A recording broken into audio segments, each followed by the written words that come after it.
watching BBN Tonight on your official UK sports station, LEX 18. Presented by Central Bank, the official bank of UK Athletics. Welcome back to BBN Tonight. I love saying that. Let's talk some more Kentucky basketball now. Yeah, to do that, we're going to bring in Mike Pratt with the UK Sports Network. Good afternoon, good evening, Mike.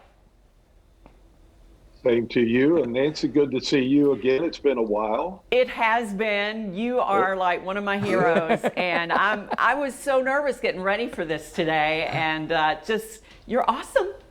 So glad you're with us. Well, you're so kind. I appreciate the kind words. Mike, let's get right into it. Kentucky missed last night's scheduled game with Texas A&M because of COVID issues for the Aggies. So the Cats' next game is Saturday against Florida. The Cats blew out the Gators by 18 down there when the two teams met in January. What do you expect in this one?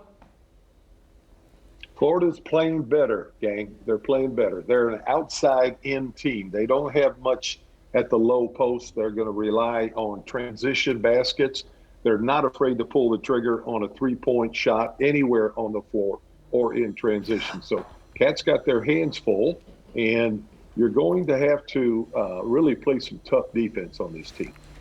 Well, Kentucky could potentially have a crowded final week before the SEC tournament gets underway. Coach Cal has said the Cats will try to get in makeup games with South Carolina and Texas A&M next week. Mike, what are you hearing about that? Is it going to happen?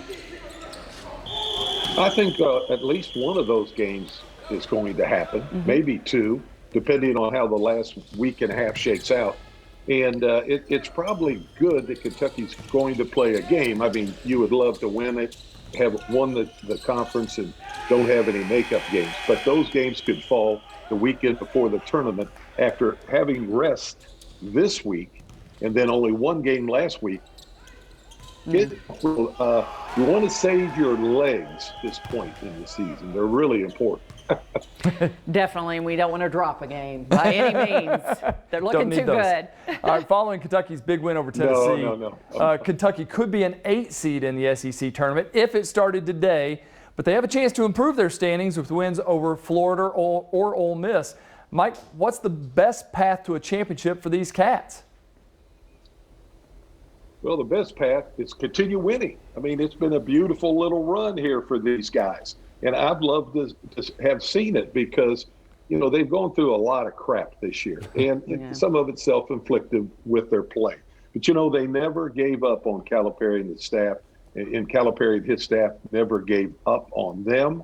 That's something that a lot of people miss. That's really important in developing a bond between the coaching staff and the players. And I think they're all being rewarded right now, which I think is just an excellent thing to have happen. And listen, maybe at the right time, too. Hey, we want to peak in March, right? That's next week.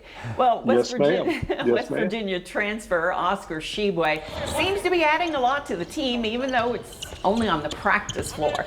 Coach Cal says he's now able to rotate the team's top 7 players in scrimmages against the team's role players. So, Mike, what do you think about this behind-the-scenes contribution? Is that as valuable as Coach Cal says?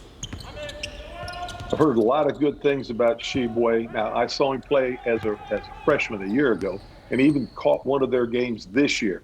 You know, he's going to go block to block. He looks like he can go to the elbow for a shot. But here's a guy that is pretty good at this also. When he scores, he's aggressive at the rim.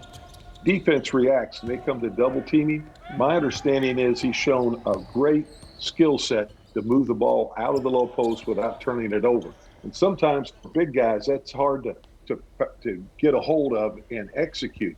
But I think he's a terrific addition. I mean, he's a guy that's going to play at the rim, going to play on the blocks. That's Cal's type of guy. And that would allow a lot of things to happen on the outside, because when you have someone who creates an effect inside offensively, that pulls the defense down, that opens up things for people on the outside. So that's what he could do, and my understanding is he is really testing these young fellas in practice, Nancy, to your question. Well, and he's an intimidating presence. I mean, he's the big guy and he has the guns. Yes. Oh my goodness, did you see that Yeah. video? Yeah, and anytime you can add a McDonald's All-American to practice, Right. I mean, that's got to be a good thing, right? All right, while their play continues to improve, some Cats are falling in the NBA mock draft boards. One writer for Sports Illustrated has B.J. Boston going 25th, Isaiah Jackson 34th, Terrence Clark falling to 47th. Of course, he's been out of action for a while, but how about these downgrades for Boston and Jackson? You make anything out of this? No, you know, guys, I used to watch those things and shake my head, the mock drafts. And everybody's got to make a living, so they're going to have a mock draft. But things I read are not things I hear from the pro teams.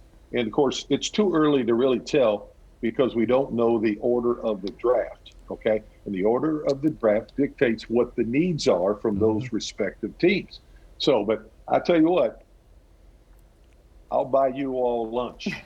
I'll buy you two lunch, bring a friend, if Boston gets drafted above Isaiah Jackson. Okay? Wow, Mark Isaiah it Jackson down. is write it down, yeah. Isaiah Jackson is the guy that everybody wants to talk to me about.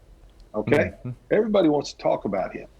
And yeah, I think this kid has worked himself up to a really good run in the first round. We'll see how it shakes out. And of course, you have your individual meetings with the individual teams, but he's the guy they all want to talk about. Mike, thanks so much. Appreciate the time. Thank you all. See you later, Nancy. Good to see you. You too. I'm looking forward to lunch. There you go. Oh, no. Well, coming up next on BBN Tonight, we'll look back on Kentucky's big win last Saturday from a different perspective. The UK Sports Video Department takes us behind the scenes of the victory in Knoxville next.